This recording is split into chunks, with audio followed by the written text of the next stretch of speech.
आता सर्वात महत्त्वाची बातमी ती म्हणजे मणिपूर मुद्द्यावरून आता लोकसभेत गदारोळ होतोय। मणिपूर मुद्द्यावरून विरोधकांनी अविश्वास प्रस्ताव केला आणि मणिपूरवरून लोकसभेत गदारोळ झालेला आहे। इंसेंटिव सरकार देती है इस जूट की खेती बढ़ाने के लिए। सरकार ने किसान को क्या इंसेंटिव के रूप में दिया है? नंबर एक।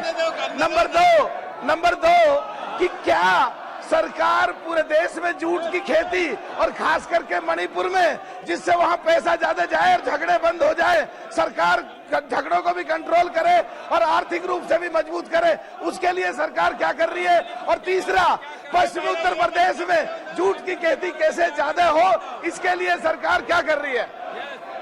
इनकी लड़कियां होती है जो श्रमिकों की बालिका होती है, उनको 10वीं और परीक्षा पास करने के लिए 5,000 और 12वीं की परीक्षा पास करने के लिए 10,000 रुपया की स्कॉलरशिप प्रदान की है। सरकार ने 21-23 के दौरान लगभग 8200 बालिका को 7,000 करोड़ रुपए का स्कॉलरशिप प्रदान किया है। इसके अलावा टेक्निकल टेक्सटाइल के लिए, जियो टेक्सटाइल के लिए, जो ज्यादातर नॉर्थ ईस्ट में उसका उपयोग होता है, उसको बढ़ावा देने के लिए भी हम लोगों ने बहुत सारे इंसेंटिव लिए हैं। PLI स्कीम के माध्यम से, जो पूरे ग्लोबल में जिसकी चर्चा है, जब भी प्रधानमंत्री विदेश जाते हैं तो हमारी जो प्रोडक्शन लिंकेज जो स्कीम है, इसके माध्यम से हम लोगों ने बहुत सपोर्ट इंडस्ट्री को किया है। गोपाल मोदी सपोर्ट के साथ माध्यम से, एक्सपोर्ट के माध्यम से उनको एग्जीबिशन के लिए भी हम लोग भेजते हैं। लगभग 7,000 से ज़्यादा हैंडलूम हैंडीक्राफ्ट के साथ साथ में जूट को भी प्रदर्शनी में शामिल करते हुए टेक्सटाइल इंडस्ट्री ने तय किया है, टेक्सटाइल मिनिस्ट्री ने, तो जूट को भी जो हमारे यहाँ ग्रीन एनवायरनमेंट की ओर आगे बढ़ते हुए हम उनको भी सहयोग प्रदान करेंगे। Question number 82 Shri Arvind Sawant. Question number 82 Arvind Sawant. मंत्री माननीय मंत्री जी, टेबल ऑफ द हाउस। माननीय सदस्य, क्वेश्चन नंबर 83।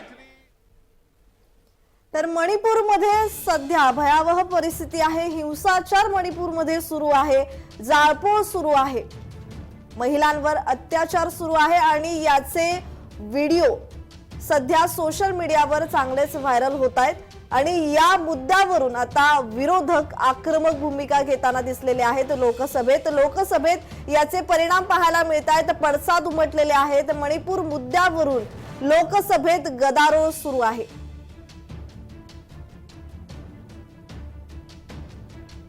तर मोदी सरकार विरोधात विरोधकांकडून अविश्वास प्रस्ताव मांडण्यात येतोय।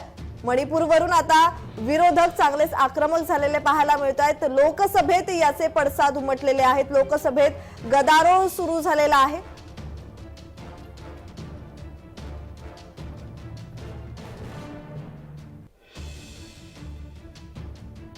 लोकसभा अध्यक्षांना अविश्वास प्रस्तावाची नोटीस देण्यात आलेली आहे। आपण आता जय महाराष्ट्र वृत्तवाहिनीवर लोकसभेची दृश्य पाहत आहोत, जिथे मणिपूरवरून लोकसभेत गदारोळ सुरू आहे। मणिपूर मुद्द्यावरून विरोधकांचा अविश्वास प्रस्ताव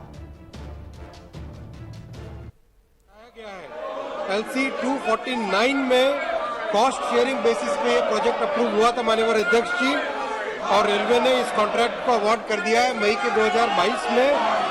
उसके बाद में काम में थोड़ी सी कुछ और चेंज आया, चेंज होने के कारण अप्रोच पोर्शन का कॉस्ट भी उसमें इंक्लूड किया गया और इस पूरे के पूरे काम को टेंडर अवार्ड कर दिया गया है। काम तेजी से चल रहा है। धन्यवाद माननीय मंत्री जी।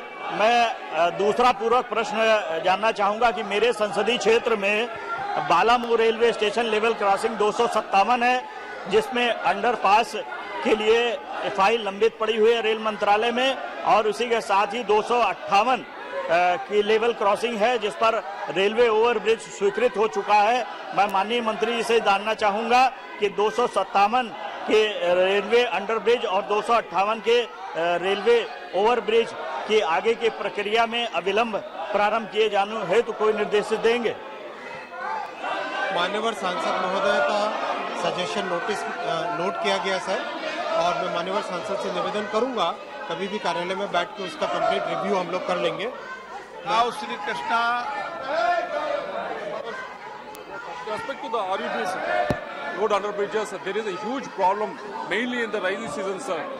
There's a lot of water logging that is happening for almost 6 months a year, sir, and because of that, farmers are not able to access their fields for 6 months a year, sir. And this has been raised by not just by me, sir, but most of the members in the House repeated times, sir. So I request the minister to give some clarity on this issue so that there's a technical. There needs to be a new design that has to be come up with the REVs, sir. So I request the minister to give what is the new design that are coming up so that this water logging problem can be taken off, sir.